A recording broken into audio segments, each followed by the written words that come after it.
प्रधानमंत्री मोदी पिछले 2 दिनों से बनारस में थे और इस दौरान देश ने उन्हें गेरुए वस्त्रों में गंगा में स्नान करते हुए देखा, मंदिर में हर हर महादेव का उद्घोष करते हुए सुना और गंगा आरती के दर्शन करते हुए भी देखा। ये सारी तस्वीरें आप अब तक देख चुके हैं। आज हम आपको इन तस्वीरों का मतलब समझाएंगे और ये बताएंगे कि किसी भी देश के लिए अपनी सांस्कृतिक विरासत और धरोहर को पहचानना और उस पर गर्व करना कितना आवश्यक है। इन सारी तस्वीरों के जरिए प्रधानमंत्री मोदी ने भारत के लोगों का उनकी विरासत से एक नया परिचय करवाया और इस दौरान उन्हें दुनिया को ये बताते हुए जरा भी संकोच नहीं हुआ कि वो एक हिंदू हैं और हिंदुत्व की जीवन पद्धति का पालन करते हैं।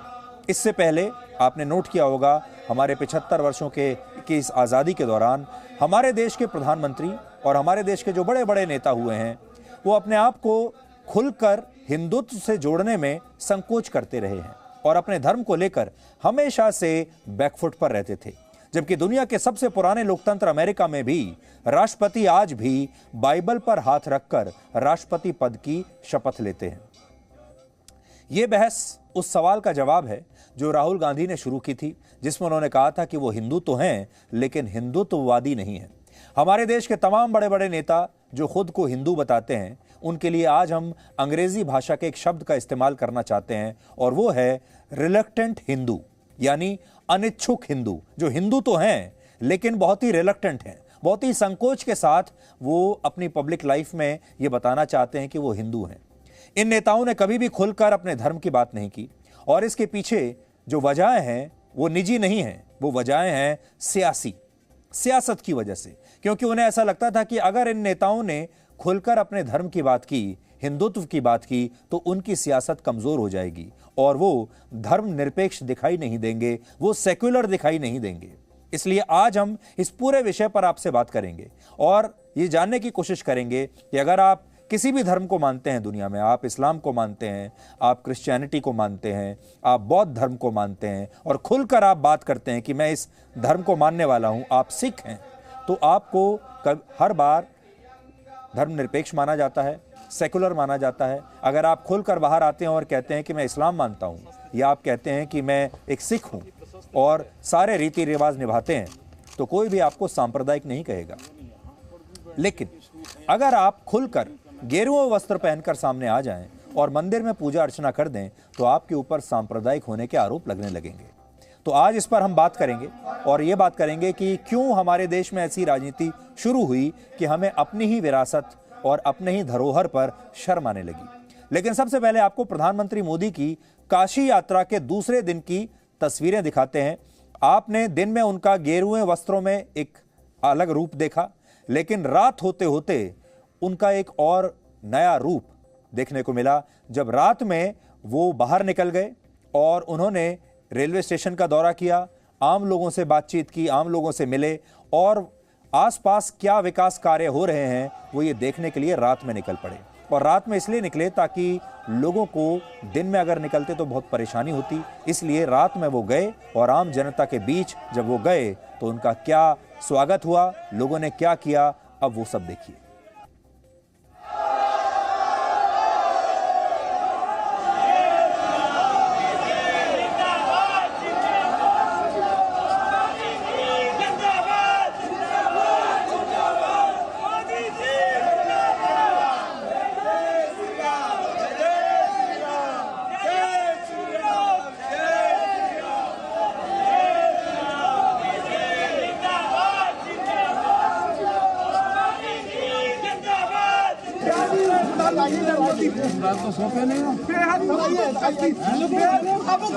कल रात 12 साढ़े 12 बजे के बाद जैसे ही मुझे अवसर मिला, मैं फिर निकल पड़ा था अपनी काशी में। जो काम चल रहे हैं, जो काम किया गया है, उनको देखने के लिए निकल पड़ा था।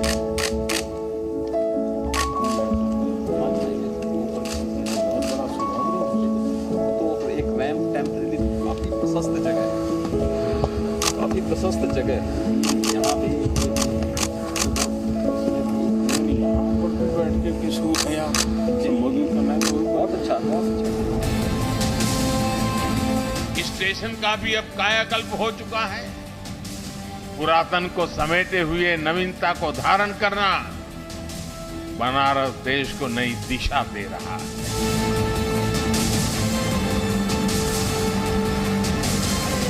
दो 2014-15 के मुकाबले में यहां आने वाले पर्यटकों की संख्या 2 गुनी हो गई है, डबल हो गई है।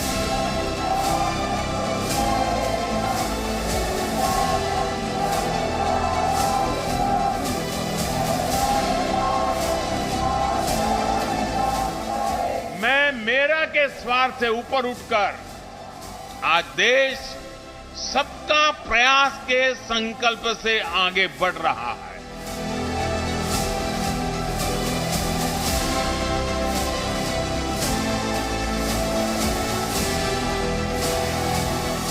हर हर महादेव।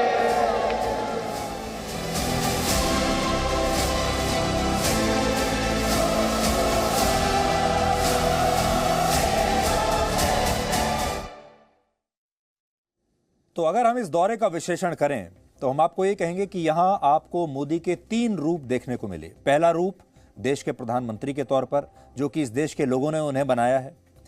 दूसरा रूप बनारस के सांसद के रूप में, क्योंकि वो बनारस के सांसद भी हैं, वो भी बनारस के लोगों ने ही वोट देकर चुनकर उन्हें बनाया है।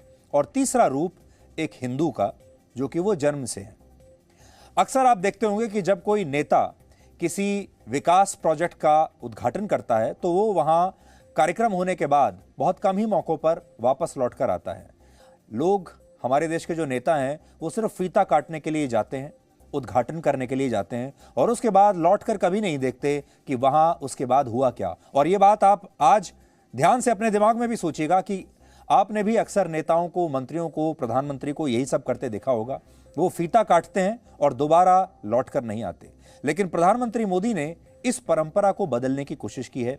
कल दिन में उन्होंने काशी विश्वनाथ कॉरिडोर का उद्घाटन किया और रात के समय वो एक बार फिर से इस मंदिर में हुए विकास के कामों का जायजा लेने के लिए पहुंच गए। इस बार वो रात में आए।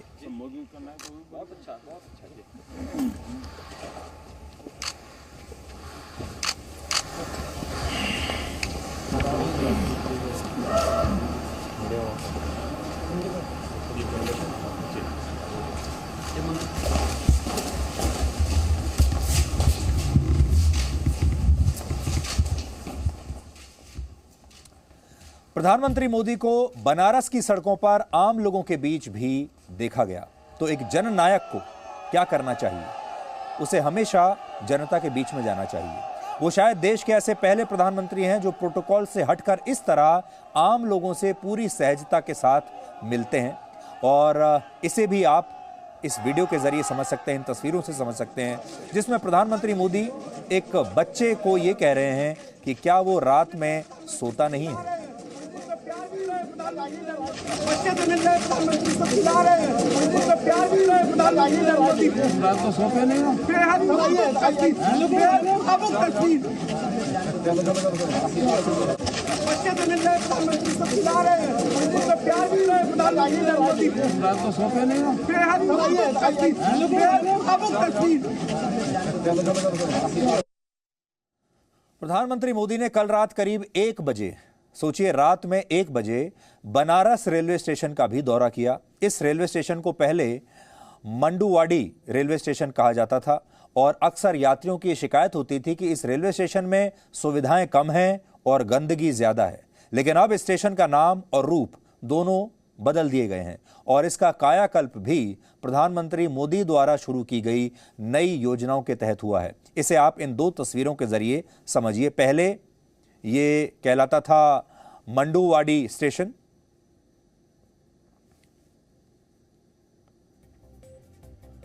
और अब इसे बनारस स्टेशन कहा जाएगा।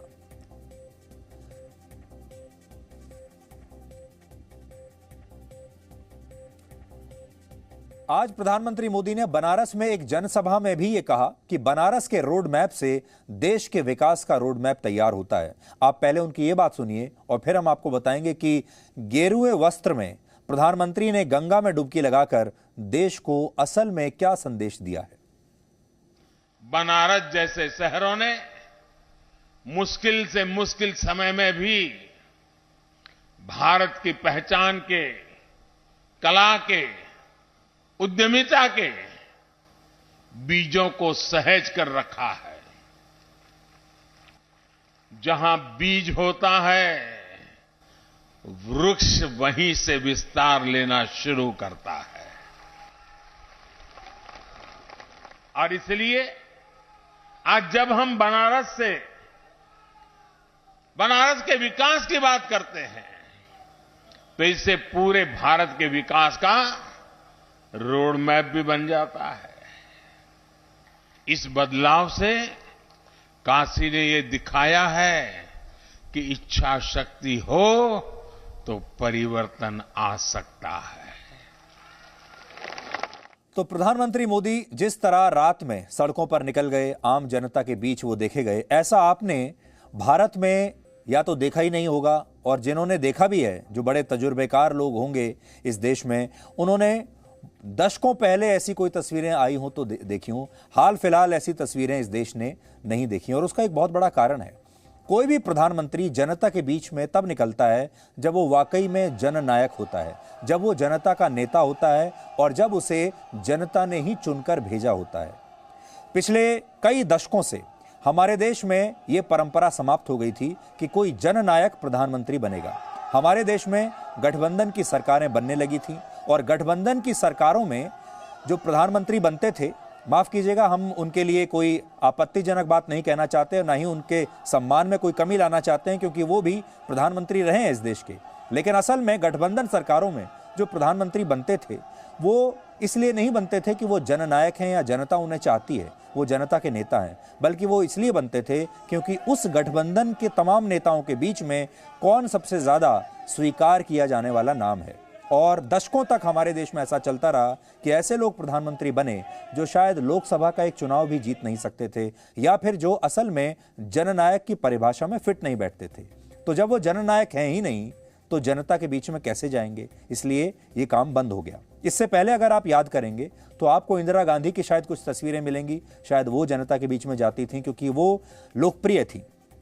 फिर कुछ समय के लिए राजीव गांधी भी जनता के बीच में जाते थे क्योंकि वो भी लोकप्रिय थे, लेकिन उसमें भी ज्यादातर समय वो ऐसे समय लोगों के बीच जाते थे जब कोई ना कोई कांग्रेस पार्टी की रैली हुआ करती थी, उस दौरान वो लोगों से मिलते थे। लेकिन सड़कों पर, स्टेशन में, बस अड्डे पर आपने शायद ही कभी किसी प्रधानमंत्री को इस तरह लोगों के बीच जाते हुए देखा होगा। तो ये एक नई बात है जो देश ने देखी है। तस्वीरें तो हम देखते हैं, लेकिन तस्वीरों के बारे में उनका विश्लेषण नहीं करते। तो इस तस्वीर का विश्लेषण ये है। अब हम बात करते हैं जिसके बारे में शुरू में आपको बताया था, गेरुए वस्त्र की, हिंदुत्व की, विरासत की और अपने देश की सांस्कृतिक धरोहर की। हमारे देश की विरासत क्या है? हमारे देश की सांस्कृतिक धरोहर क्या है? हमारी पहचान क्या है? हमारे देश की पहचान क्या है? इसके बारे में हम कितना सोचते हैं? और जब भी हम गेरुआ वस्त्र देखते हैं किसी को पहने हुए, तो हमारे दिमाग में एक अलग तरह की छवि आती है। बहुत सारे लोग इस गेरुए वस्त्र को सांप्रदायिक मानने लगे हैं, और बहुत सारे लोगों के हिसाब से ये जो गेरुआ वस्त्र है, ये राजनीति में स्वीकार्य नहीं है। कोई भी व्यक्ति जो राजनीति में आए, वो गेरुआ वस्त्र कैसे पहन सकता है? वो अपने आप को किसी एक खास धर्म से जोड़कर कैसे दिखा सकता है? इसलिए आपको याद होगा, जब योगी आदित्यनाथ को भी उत्तर प्रदेश का मुख्यमंत्री बनाया गया था, तो बहुत सारे लोगों ने यह आपत्ति की थी कि वो तो साधु संत हैं, गेरुए वस्त्र धारण करते हैं, वो मुख्यमंत्री कैसे बन सकते हैं? वर्ष 2015 में शाहरुख खान की एक फिल्म आई थी जिसका नाम था दिलवाले। आप में से कुछ लोगों ने देखी होगी, और इसका एक गाना बड़ा मशहूर था जिसके बोल थे, रंग दे तू मोहे गेरुआ। शाहरुख खान तो ये बात कह सकते हैं फिल्मी पर्दे पर कि रंग दे तू मोहे गेरुआ, लेकिन राजनीति में बड़े से बड़ा नेता ये बात कहने की हिम्मत कभी नहीं कर पाया कि मुझे गेरुए रंग में रंग दो। राजनीति में ये जो लाइन है, ये इसके बारे में, इसको बोलने के लिए बहुत हिम्मत चाहिए, और असल में मोदी ने यही कहा है आपसे। अब आप ये दो तस्वीरें देखिए। इसमें एक तस्वीर में देश के प्रधानमंत्री नरेंद्र मोदी गेरुए रंग के वस्त्र में गंगा में डुबकी लगा रहे हैं, और दूसरी तस्वीर में देश के सबसे बड़े राज्य उत्तर प्रदेश के मुख्यमंत्री योगी आदित्यनाथ भी गेरुए वस्त्र पहने हुए हैं। यहां दोनों ही नेता यह बताने की कोशिश कर रहे हैं कि गेरुए रंग के वस्त्र पहनने में कोई भी शर्मिंदगी नहीं, दुनिया को यह बताने में कि वो हिंदू हैं, हिंदू परंपराओं का अनुसरण करते हैं, एक हिंदू होने के नाते जो उन्हें विरासत मिली है, जो धरोहर उनकी है, सांस्कृतिक धरोहर, उसका पालन करने में उन्हें कोई शर्मिंदगी नहीं है। इन दो तस्वीरों से इन दो नेताओं ने आपको यह बताने की कोशिश की है। ये महज तस्वीरें नहीं हैं, ये एक बहुत बड़ी पॉलिसी शिफ्ट है, ये सोच में एक बहुत बड़ा परिवर्तन है। इस रंग के वस्त्र पहनकर कोई भी नेता अच्छा मुख्यमंत्री कैसे हो सकता है? और गेरुआ वस्त्र पहन लिया अगर प्रधानमंत्री ने, तो वो तो सांप्रदायिक प्रधानमंत्री होगा। अब तक हमें ये बातें समझाई गई हैं। तो पहली बात तो ये है कि गेरुआ वस्त्र पहनकर अच्छा प्रधानमंत्री हो सकता है कोई भी, गेरुए वस्त्र पहनकर मुख्यमंत्री भी अच्छा काम कर सकता है। दूसरी बात, प्रधानमंत्री ये सब इसलिए कर रहे हैं ताकि आपको अपनी विरासत पर गर्व हो, आप अपनी विरासत से एक नई तरह का आपका परिचय हो और हमारी जो सांस्कृतिक धरोहर है उसे बचाकर रखा जा सके, जो सैकड़ों वर्षों तक खतरे में रही हैं। इससे पहले कोई भी प्रधानमंत्री खुलकर पब्लिक लाइफ में जनता के बीच गर्व से यह नहीं बताता था कि वो हिंदू है और उसे अपने धर्म के बारे में बताने में अक्सर संकोच होता था। जबकि अमेरिका जैसे देश, जैसे दुनिया का सबसे पुराना लोकतंत्र माना जाता है, वहां पर ऐसा नहीं होता। इसी साल आप याद कीजिए जब 20 जनवरी को जो बाइडेन अमेरिका के 46वें राष्ट्रपति बने थे, तब उन्होंने राष्ट्रपति पद की शपथ 128 साल पुरानी बाइबल पर हाथ रखकर ली थी। तस्वीर देख लीजिए। जबकि अमेरिका का संविधान बाइबल पर हाथ रखकर शपथ लेने के लिए कुछ नहीं कहता, संविधान में यह सब नहीं लिखा है। यह एक तरह की राजनीतिक परंपरा है जिसकी शुरुआत वर्ष 1789 में अमेरिका के पहले राष्ट्रपति जॉर्ज वॉशिंगटन ने की थी। और वो बताते हैं कि वो ईसाई धर्म को मानते हैं, गर्व से कहते हैं और बाइबल पर हाथ रखकर शपथ भी लेते हैं। क्या हमारे देश में कोई भी प्रधानमंत्री ये काम कर सकता है?